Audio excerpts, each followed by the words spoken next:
And joining us now with more on the latest developments in the Gaza war is Professor Kobi Michael from the Misgav Institute. Thank you for joining us. Thank you for having me, and the INSS as well. So, U.S. Envoy Steve Whitcoff recently made comments saying that the United States wants to secure the release of the hostages, but Israel is currently unwilling to end the war. The U.S. also has implied that there is not much more that Israel can do from a military perspective. I mean, what's your take on this, and what would the military objectives be for a renewed operation in Gaza? Israel doesn't want war.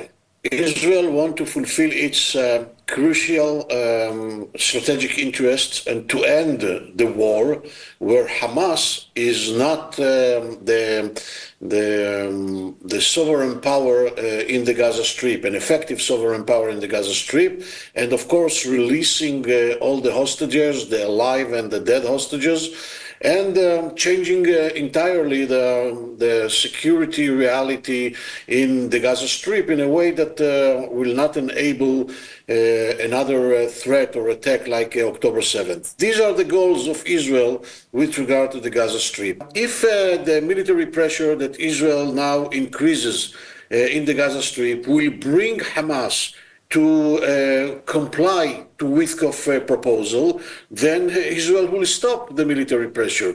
If not, and Israel is not intends to wait too long for that, it is a matter of days, Israel will intense the military operation until the full occupation of the Gaza Strip in order to assure that eventually, and at the end of the day, and the end of the war, Hamas will not remain and will not be there in the Gaza Strip, and the hostages will be released. And so in terms of a hostage deal, a ceasefire deal, what is the United States expecting of Israel? And from a security perspective, is it something that Israel could agree to? I doubt it.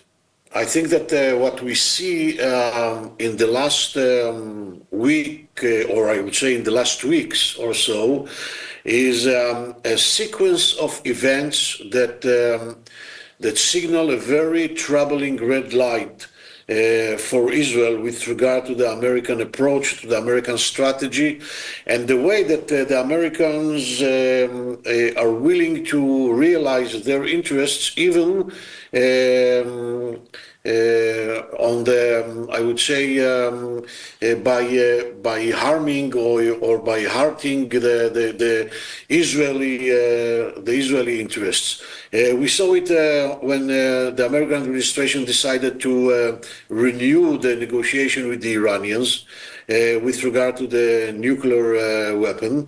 And then when the American administration, President Trump, decided to stop the military campaign against the Houthis, although the Houthis continue launching rockets and drones towards Israel on a daily basis, the idea that the United States, the American administration, negotiates directly with Hamas above the head of Israel and differentiates between Israeli hostages that hold an American citizenship and those who do not hold an American citizenship, and trying to force on Israel to cease the war, because seizing the war is something that serves the crucial interests of President Trump or the American administration with regard to the normalization process of the new regional architecture, is something that Israel must be worried about, because this is something that weakens Israel.